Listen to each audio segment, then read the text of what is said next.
What's up, everyone? Welcome back. I know it's been a couple of weeks since my last video, but the reason for that is because one, honestly, I forgot a couple of times, but second of all, really, I didn't have anything super new that you didn't already know how to do and the other videos didn't explain, so I didn't really feel like I needed to record a video. But I'm back, and guess what? Big news, everybody. Something to brighten your quarantine life. The author of the Hunger Games series, Suzanne Collins, announced back in the fall that she was going to release a new book. And it's not like a continuation of the series because that's already kind of done and over with. It's supposed to be a prequel. And when I first heard about it, I actually honestly thought it sounded kind of lame. It's called The Ballad of Songbirds and Snakes. And I was like, what does that even mean? So I wasn't super excited at first. I mean, I was like, yeah, I'll read it, but like I wasn't excited. And then I heard a Barnes & Noble person talking about it when I was in Barnes & Noble one time. And he was saying how it's kind of about the story of Snow and how he came to power and like his background and everything like that. And so that got me interested. So I'm actually super, super excited about it now. Today, that day I'm recording this is Tuesday, May 19th. And it is finally available. So I downloaded it on Kindle, and I have a very special version of First Chapter Friday, although I can't wait till Friday, so I'm going to upload it early. And I'm going to read you the first chapter of The Ballad of Songbirds and Snakes. Bonus! I've actually not read it yet because I literally just downloaded it like 5 minutes ago. And so we're going to be reading it for the first time together, and I'm super, super excited. So get ready, let's do this. Coriolanus released the fistful of cabbage into the pot of boiling water and swore that one day it would never pass his lips again. But this was not that day. He needed to eat a large bowl of the anemic stuff and drink every drop of broth to prevent his stomach from growling during the reaping ceremony. It was one of a long list of precautions he took to mask the fact that his family, despite residing in the penthouse of the capital's most opulent apartment building, was as poor as district scum. That at 18, the heir to the once great house of Snow had nothing to live on but his wits. His shirt for the reaping was worrying him. He had an acceptable pair of dark dress pants bought on the black market last year, but the shirt was what people looked at. Fortunately, the academy provided the uniforms it required for daily use. For today's ceremony, however, students were instructed to be dressed fashionably, but with the solemnity the occasion dictated. Tigress had said to trust her, and he did. Only his cousin's cleverness with the needle had saved him so far. Still, he couldn't expect miracles. The shirt they dug from the back of the wardrobe, his father's from better days, was stained and yellowed with age, half the buttons missing, a cigarette burn on one cuff, too damaged to sell in even the worst of times, and this was to be his reaping shirt? This morning he had gone to her room at daybreak only to find both his cousin and the shirt missing. Not a good sign. Had Tigress given up on the old thing and braided the black market in some last-ditch effort to find him proper clothing? And what on earth would she possess worth trading for it? Only one thing, herself, and the House of Snow had not yet fallen that far. Or was it falling now as he salted the cabbage? He thought of people putting a price on her. With her long, pointed nose and skinny body, Tigress was no great beauty, but she had a sweetness, a vulnerability that invited abuse. She would find takers if she had a mind to. The idea made him feel sick and helpless, and consequently disgusted with himself. From deep in the apartment, he heard the recording of the capital anthem, Gem of Panem, kick on. His grandmother's tremulous soprano voice joined in, bouncing off the walls. Gem of Panem, mighty city, through the ages you shine anew. As always, she was painfully off-key and slightly behind tempo. The first year of war, she played the recording on national holidays for 5-year-old Coriolanus and 8-year-old Tigress in order to build their sense of patriotism. The daily recital hadn't begun until that black day when the district rebels had surrounded the capital, cutting it off from supplies for the remaining 2 years of the war. Remember, children, she'd say, we are but besieged. We have not surrendered. Then she would warble the anthem out of the penthouse window as the bombs rained down, her small act of defiance. We humbly kneel to your ideal, and the note she could never quite hit, and pledge our love to you. Coriolanus winced a little. For a decade now, though the rebels had been silent, his grandmother had not. There were still 2 verses to go. Gem of Panem, heart of justice, wisdom crowns your marble brow. He wondered if more furniture might absorb some of the sound, but the question was academic. At present, their penthouse apartment was a microcosm of the capital itself, bearing the scars of the relentless rebel attacks. The 20-foot-high walls were veined with cracks, the molded ceiling was dotted with holes from missing chunks of plaster and ugly black strips of electrical tape held in place the broken glass of the arched windows that looked out over the city. Throughout the war and decade that followed, the family had been forced to sell or trade many of its possessions so that some rooms were entirely empty and closed off, and the others sparsely furnished at best. Even worse, during the bitter cold of the siege's final winter, several elegant carved wooden pieces and innumerable volumes of books had been sacrificed to the fireplace to keep the family from freezing to death. Watching the bright pages of his picture books, the very ones he pored over with his mother, reduced to ashes and never failed to bring him to tears. But better off sad than dead. Having been in his friends' apartments, Coriolanus knew that most families had begun to repair their homes, but the Snows could not even afford a few yards of linen for a new shirt. He thought of his classmates rifling through their closets or slipping into their newly tailored suits and wondered just how long he could keep up appearances. You give us light, you reunite, to you we make our vow. If Tiger's revamped shirt was unwearable, what was he to do? Fake the flu and call in sick? Spineless. Soldier through in his uniform shirt? Disrespectful. Squeeze into the red button-down that he had outgrown 2 years ago? Poor. Acceptable option? None of the above. Perhaps Tigress had gone to ask help from her employer. Fabricia Whatnot, a woman as ridiculous as her name, but with a certain talent for derivative fashion. Whether the trend was feathers or leathers, plastics or plush, she could find a way to incorporate it at a reasonable rate. Not much of a student, Tigress had foregone university when she graduated from the academy to pursue her dream of becoming a designer. She was supposed to be an apprentice, although Fabricia used her more as slave labor, requiring her to give foot massages and clean clumps of her long magenta hair from the drain. But Tigress never complained, and would hear no criticism of her boss, so pleased and grateful was she to have a position in fashion. Gem of Panem, seat of power, strength in peacetime, shield in strife. Coriolanus opened the refrigerator, hoping for something to liven up the cabbage soup. The sole occupant was a metal saucepan. When he removed the lid, a mush of congealed, shredded potatoes stared back at him. Had his grandmother finally made good her threat of learning to cook? Was the stuff even edible? He replaced the lid until he had more information to work with. What a luxury it would be to toss it in the trash without a second thought. What a luxury trash would be. He remembered, or thought he did, being very small and watching garbage trucks operated by Avoxes. Tongueless workers made the best workers, or so his grandmother said. Humming down the streets, emptying large bags of discarded food, containers, worn household items. Then came the time when nothing was disposable, no calorie unwanted and no item unable to be traded, or burned for heat, or tucked against a wall for insulation. Everyone had learned to despise waste.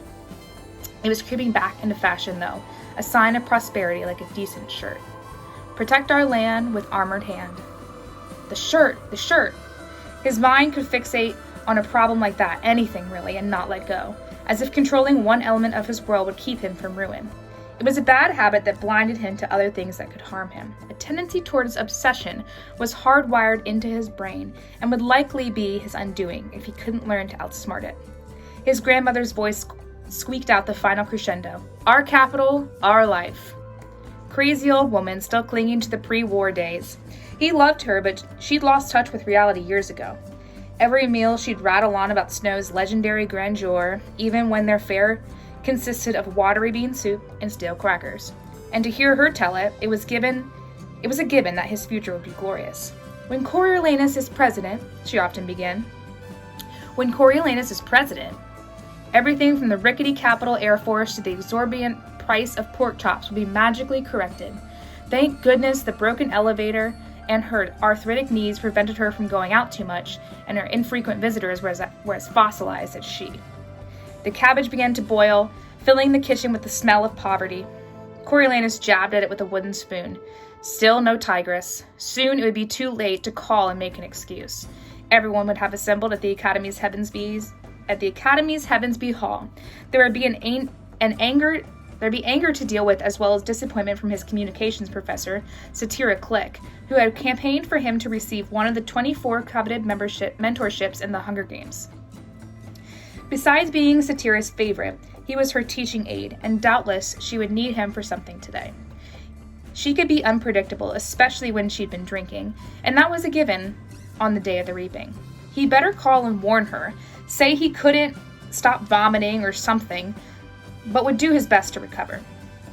He steeled himself to pick up the phone to plead dire illness when another thought hit him. If he failed to show, would she allow them to replace him as a mentor? And if she did, would that weaken his chance for one of the Academy prizes presented at graduation? Without such prize, he had no way to afford to go to university, which meant no career, which meant no future, not for him, and who knew what would happen to the family, and the front door warped and complaining scraped open. "Corio!" Tigress cried out, and he slammed the phone down. The nickname she'd given him when he was a newborn had stuck. He flew out of the kitchen, almost knocking her over, but she was too excited to reproach him. I did it! Well, I did something." Her feet did a rapid little run in place as she held up a hanger draped in an old dress bag. Look! Coriolanus unzipped the bag and stripped it from the shirt. It was gorgeous. No, even better, it was classy.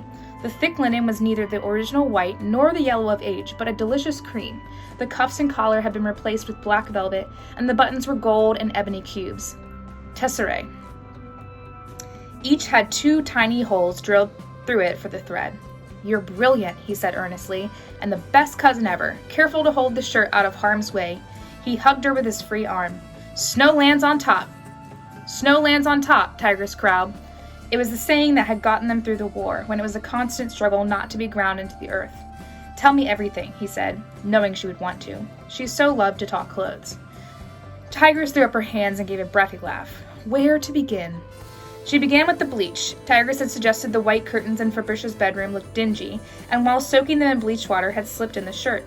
It had responded beautifully, but no amount of soaking could entirely erase the stains.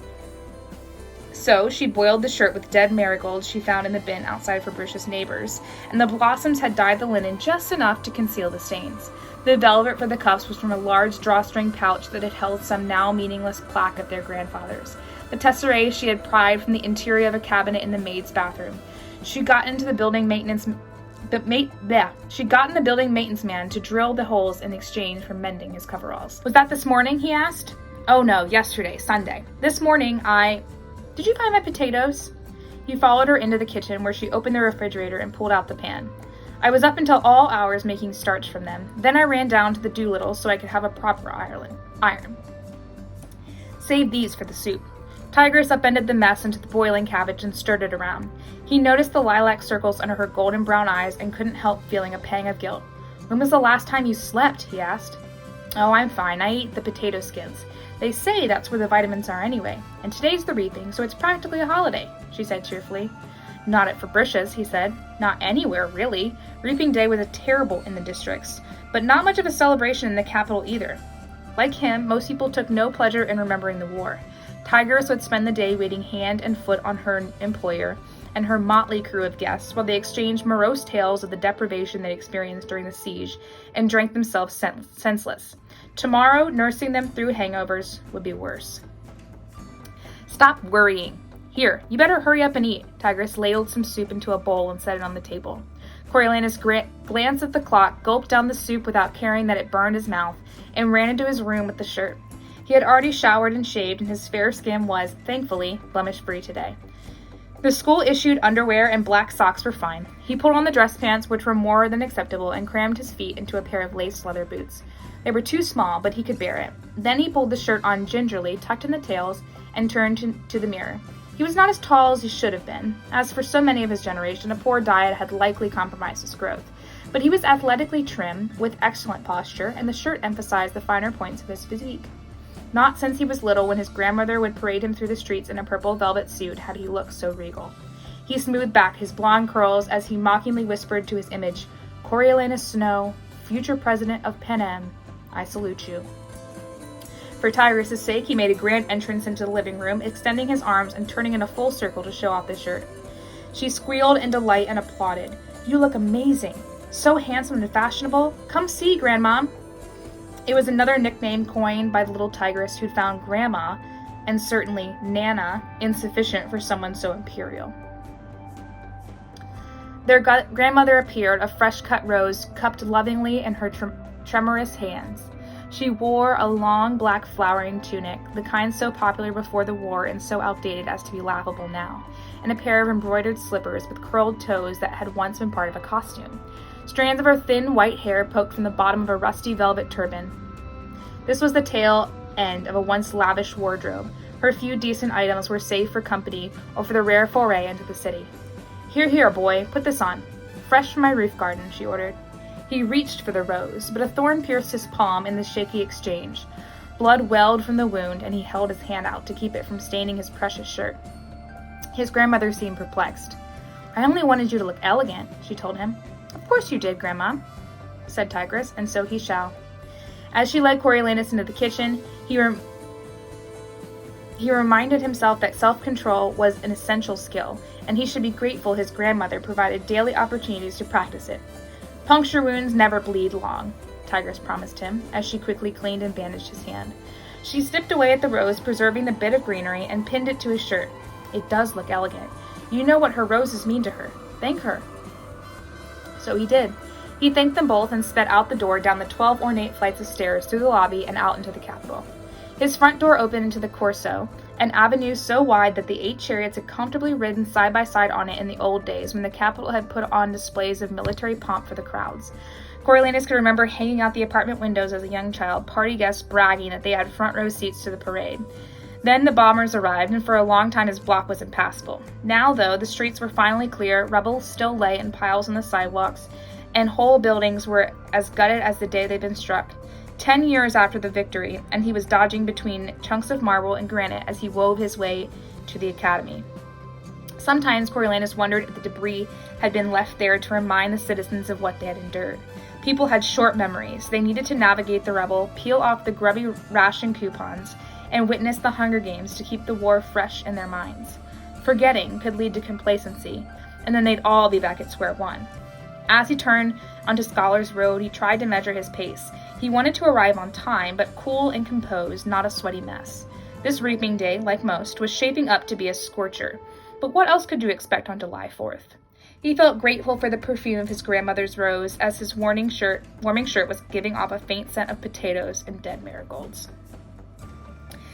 As the finest secondary school in the capital, the academy educated the offspring of the prominent, wealthy, and influential. With over 400 students in each class, it had been possible for Tigress and Coriolanus, given their family's long history at the school, to gain acceptance without much difficulty. Unlike the university, it was tuition-free and provided lunch and school supplies along with uniforms. Anyone who was anyone attended the academy, and Coriolanus would need those connections as a foundation for his future. The grand staircase up to the academy could hold the entire student body, so it easily accommodated the stream of officials, professors, and students headed for the Reaping Day festivities. Coriolanus climbed it slowly, attempting a casual dignity in case he caught anyone's eye. People knew him, or at least they had known his parents and grandparents, and there was a certain standard expected of a Snow. This year, beginning this very day, he was hoping to achieve personal recognition as well. Mentoring in the Hunger Games was his final project before graduating from the academy in mid-summer. If he gave an impressive performance as a mentor, with his outstanding academic record, Coriolanus should be awarded a monetary prize substantial enough to cover his tuition at the university. There would be 24 tributes, 1 boy and 1 girl from each of the 12 defeated districts, drawn by lottery to be thrown into an arena to fight to the death in the Hunger Games. It was all laid out in the Treaty of Treason that had ended the dark days of the district's rebellion, one of the many punishments borne by the rebels. As in the past, the tributes would be dumped into the Capitol Arena, a now dilapidated amphitheater that had been used for sports and entertainment events before the war, along with some weapons to murder one another. Viewing was encouraged in the Capitol, but a lot of people avoided it. How to make it more engaging was the challenge. With this in mind, for the first time the tributes were to be assigned mentors. 24 of the Academy's best and brightest seniors had been tapped for the job. The specifics of what this entailed were still being worked out. There was talk of preparing each tribute for a personal interview, maybe some grooming for the cameras. Everyone agreed that if the Hunger Games were to continue, they needed to evolve into a more meaningful experience, and the pairing of the Capitol youth with the district tributes had people intrigued. Coriolanus made his way through an entry draped in black banners, down a vaulted passage, and into a cavernous Heavensby hall, where they would watch the broadcast of the reaping ceremony. He was by no means late, but the hall was already humming with faculty and students and a number of games officials who were not required for the opening day's broadcast. A-boxes wove through the crowd with trays of pasca, a concoction of watery wine laced with honey and herbs. It was an intoxicating version of the sour stuff that had sustained the capital through the war, supposedly fending off illness. Coriolanus took a goblet and swished a little of the pasca around his mouth, hopefully rinsing away any trace of cabbage breath. But he only allowed himself one swallow. It was stronger than most people thought, and in previous years he had seen upperclassmen make complete fools of themselves by imbibing too deeply. The world still thought Coriolanus rich, but his only real currency was charm, which he spread liberally as he made his way through the crowd. Faces lit up as he gave friendly hellos to students and teachers alike, asking about family members, dropping complaints here and there. Your lecture on district retaliation haunts me. Love the bangs. How did your mother's back surgery go? Well, tell her she's my hero. He traveled past the hundreds of cushioned chairs set up for the occasion and onto the dais where the satyra was regaling a mix of academy professors and games officials with some wild story, although he only caught the last line. Well, I said, I'm sorry about your wig, but you were the one who insisted on bringing a monkey. He dutifully joined in the laughter that followed. Oh, Coriolanus, Satyra drawled as she waved him over. Here's my star pupil. He gave her the expected kiss on the cheek and registered that she was several glasses of pasca ahead of him. Really, she needed to get her drinking under control, although the same thing could be said for half the adults he knew. Self-medication was a citywide epidemic. Still, she was amusing and not overly uptight, one of the few professors who allowed students to call them by their first names. She drew back a bit and surveyed him. Beautiful shirt. Where did you get such a thing? He looked at the shirt as if surprised by its existence and gave the shrug of a young man of limitless options. The Snows have deep closets, he said airily. I was trying for respectful, yet celebratory. And so it is. What are these cunning buttons? Satyra asked, fingering one of the cubes on his cuff. Tesserae? Are they? Well, that explains why they remind me of the maid's bathroom. Coriolanus responded, drawing a chuckle from her friends. This was the impression he fought to sustain, a reminder that he was the rare person who had a maid's bathroom, let alone one tiled with tesserae, tampered with a self-deprecating joke about his shirt. He nodded at Satyra. Lovely gown. It's new, isn't it? He could tell at glance that it was the same dress she always wore to the reaping ceremony, refurbished with tufts of black feathers. But she had validated his shirt, and he needed to return the favor. I had it done especially for today, she said, embracing the question. 10th anniversary and all that. Elegant, he said. All in all, they were not a bad team. His pleasure drained as he spotted the gymnastics mistress, Professor Agrippina Sickle, using her muscular shoulders to maneuver her way through the crowd. Behind her was her aide, Sejanus Plinth, who was carrying the ornamental shield Professor Sickle insisted on holding for the group photo each year. It had been awarded to her at the end of the war for successfully overseeing Academy safety drills during the bombings. It was not the shield that caught Coriolanus' attention, but Sejanus' outfit, a soft, charcoal grayish suit with a blinding white shirt offset by a paisley tie, cut to add flow to his tail, angular frame. The ensemble was stylish, brand new, and smelling of money. War profiteering, to be exact. Sejanus' father was a District 2 manufacturer who had sided with the president. He had made such a fortune off munitions that he'd been able to buy his family's way into a life in the capital. The Plinths now enjoyed privileges that the oldest, most powerful families had earned over generations. It was unprecedented that Sejanus, a district-born boy, was a student at the academy, but his father's lavish donation had allowed for much of the school's post-war reconstruction. A capital-born citizen would have expected a building to be renamed for them. Sejanus' father had only requested an education for his son. For Coriolanus, the Plinths and their kind were a threat to all he held dear. The newly rich climbers in the capital were chipping away at the old order simply by virtue of their presence. It was particularly vexing because the bulk of the Snow family fortune had also been invested in munitions, but in District 13. Their sprawling complex, blocks and blocks of factories and research facilities had been bombed to dust. District 13 had been nuked, and the entire area still emitted unlivable levels of radiation. The center of the capital's military manufacturing had shifted to District 2 and fallen right into the Plinths' laps. When the news of District 13's demise had reached the capital, Coriolanus' grandmother had publicly brushed it off, saying it was fortunate that they had plenty of other assets. But they didn't. Sejanus had arrived on the school playground 10 years ago, a shy, sensitive boy cautiously surveying the other children with a pair of soulful brown eyes much too large for his strained face.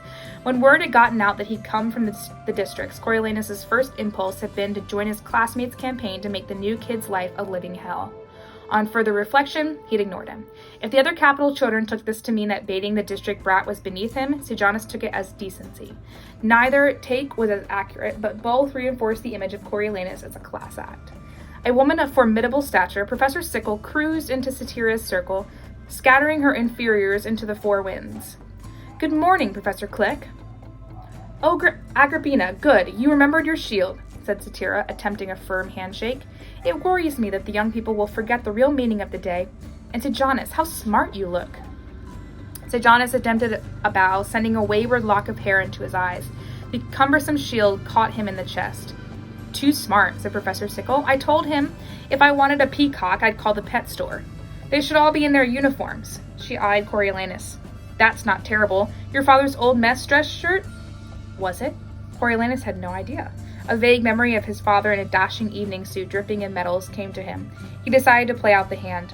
"Thank you for noticing, Professor. I had it redone so as not to suggest I'd seen combat myself, but I wanted him to be here with me today." "Very fitting," said Professor Sickle. Then she directed her attention to Satira and her views on the latest development of the peacekeepers, the nation's soldiers to District 12, where the coal miners were failing to produce their quotas. With their teachers engaged, Coriolanus nodded at the shield. "Getting a workout this morning?" Sejanus gave a wry smile. "Always an honor to be of service." "That's a fine polished job," Coriolanus replied. Sejanus tensed at the implication that he was, what, a suck-up? A lackey? Coriolanus let it build a moment before he diffused it. "I should know. I do all Satira's wine goblets." Sejanus relaxed at that.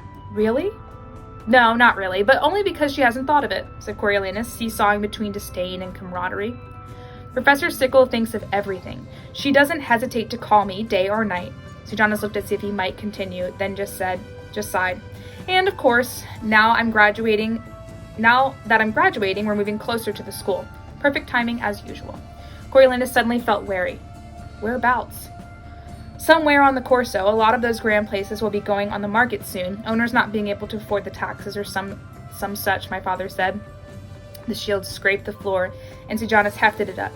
"They don't tax properties in the capital, only in the districts," said Coriolanus. "It's a new law," Sejanus told him, "to get more money for rebuilding the city." Coriolanus tried to tamp down the panic rising inside him. A new law. Instating a tax on his apartment. For how much? As it was, they barely eked out a living on Tigris's pittance, the tiny military pension his grandmother received for her husband's service to Panem, and his own dependent benefits as the child of a slain war hero, which would cease on graduation. If they couldn't pay the taxes, would they lose the apartment? It was all they had.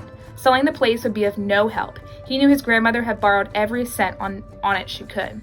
If they sold, there would be next to nothing left. They would have to move to some obscure neighborhood and join the grimy ranks of everyday citizens without status, without influence, without dignity.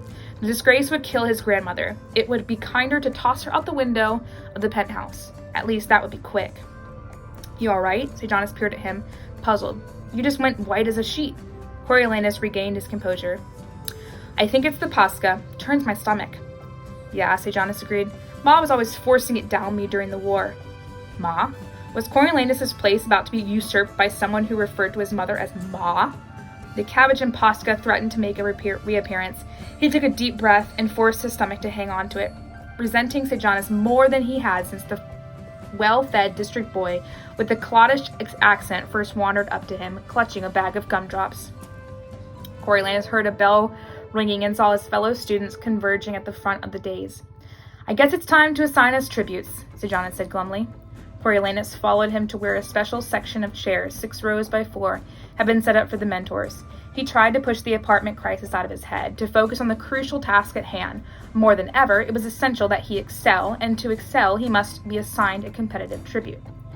Dean Casca Highbottom, the man credited with the creation of the Hunger Games, was overseeing the mentor program personally.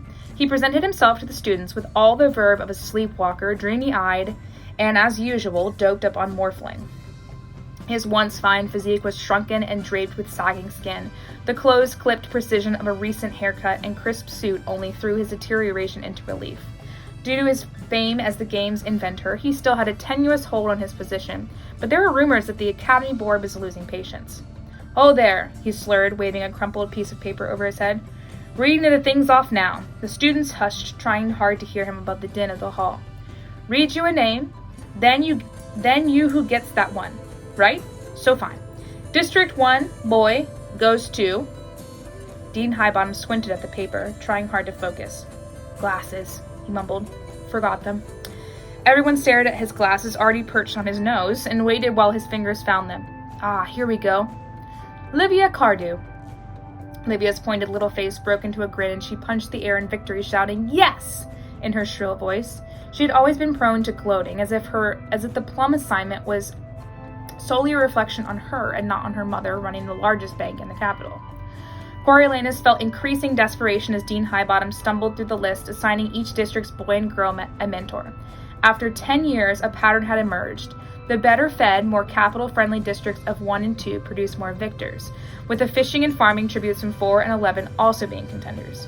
Coriolanus had hoped for either a 1 or a 2, but neither were assigned to him, which was made more insulting when Sejanus scored the District 2 boy. District 4 passed without mention of his name, and his last real chance for a victor, the District 11 boy, was assigned to Clemencia Dovecote, daughter of the Energy's secretary. Unlike Livia, Clemencia received news of her good fortune with tact, pushing her sheet of raven hair over her shoulder as she studiously made note of her tribute in her binder. Something was amiss when Snow, who also happened to be one of the Academy's high honor students, had gone unrecognized. Coriolanus was beginning to think they had forgotten him. Perhaps they were giving him some special position, when, to his horror, he heard Dean Highbottom mumble, "And last but least, District 12 girl, she belongs to Coriolanus Snow." And that's the first chapter. It was kind of long. I forgot how long Suzanne Collins' chapters are, so I hope that you made it. But so cool. I am really starting to see Snow's personality come out and kind of start to see glimpses of why he was the way that he was. I think it's so interesting that his family's kind of poor, but he really plays it off like he's not that way, to kind of gain that and maintain that status. He's really wants to become, successful, and in order to do that, he needs to be seen as important. So it's really interesting to kind of see that. And I also think it's interesting that his tribute that he's a mentor for is District 12, which is also what Katniss was. So maybe there's a connection there between his past and then what happens in the future. I don't know. We have to read the book to find out. I know I am excited to read the rest of it. Stay tuned for the next First Chapter Friday. I have no idea what it's going to be, but I'll figure something out. And until then, get outside, read a book, and be nice to each other.